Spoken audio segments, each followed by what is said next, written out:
वहीं मध्य प्रदेश की शिवराज सरकार पहले से ही आर्थिक संकट से गुजर रही है। प्रदेश का खजाना खाली हो चुका है। सरकार पर कर्ज का बोझ लगातार बढ़ता जा रहा है। बावजूद इसके चुनावी साल में शिवराज सरकार जनता को लुभाने के लिए नई घोषणाएं कर रही है।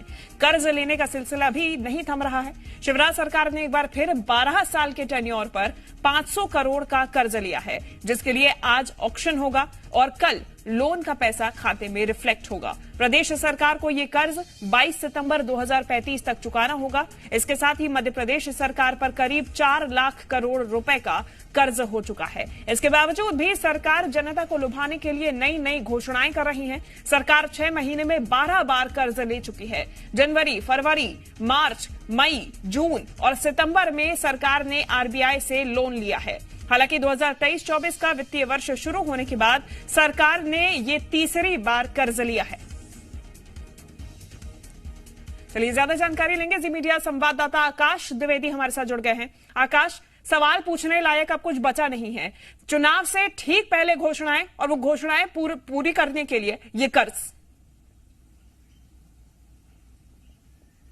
देखिए, मध्य प्रदेश पर कर्ज का बोझ शिवांगी लगातार बढ़ता जा रहा है और अगर हम प्रति व्यक्ति पर कर्ज की बात करें तो मध्य प्रदेश सरकार की जो वर्तमान वित्तीय हालत है उसके अनुसार प्रदेश के हर व्यक्ति पर 40,000 रुपए से ज्यादा का कर्ज है और ये छोटा अमाउंट नहीं है। मध्य प्रदेश सरकार पर ही 4 लाख करोड़ के आसपास कर्ज का बोझ जो है वो पड़ चुका है, क्योंकि जब वित्तीय वर्ष शुरू हुआ उसके ठीक पहले तक एमपी सरकार पर 3.25 लाख करोड़ रुपए का कर्ज था और इस नए वित्तीय वर्ष के शुरू होने के बाद सरकार आज तीसरी बार कर्ज लेने जा रही है और इस कर्ज का अमाउंट है 500 करोड़ रुपए। इसके ठीक पहले 12 सितंबर को 1000 करोड़ रुपए का मध्य प्रदेश की सरकार ने कर्ज लिया था।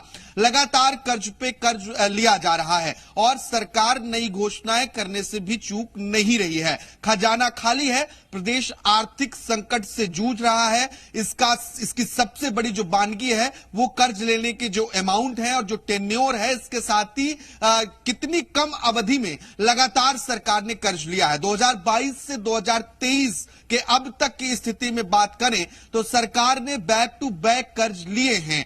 12 सितंबर के बाद आज फिर से सरकार ने 500 करोड़ रुपए का कर्ज ले लिया है।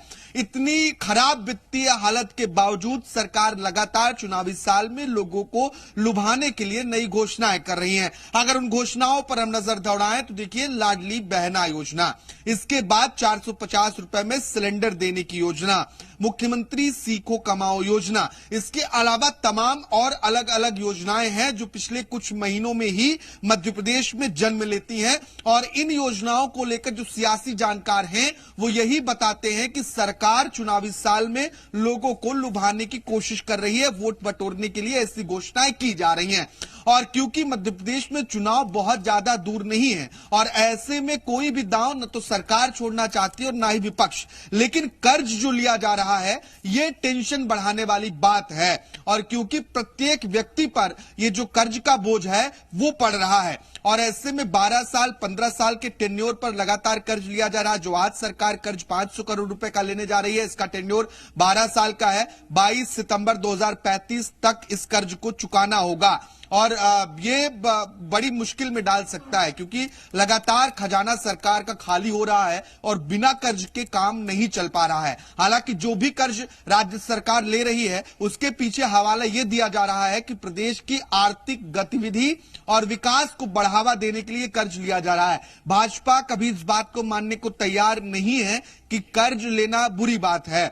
हमेशा से ही बीजेपी ये बताती है कि कर्ज लेकर जनता का विकास किया जा रहा है, लेकिन विपक्ष को इस बात से ऐतराज रहता है और अब सरकार ने फिर कर्ज लिया है तो निश्चित तौर पर एक बार फिर मध्य प्रदेश का सियासी पारा चढ़ने वाला है क्योंकि बहुत कम वक्त शेष है आचार संहिता लगने में और इसके बाद चुनाव की तारीखों के ऐलान में और उसके ठीक पहले 1000 करोड़ और अब 500 रुपए करोड़, ये बड़ा अमाउंट है। आगे सरकार और भी कर्ज ले सकती है। ठीक है आकाश, फिलहाल धन्यवाद आपका तमाम जानकारी हम तक पहुंचाने के लिए।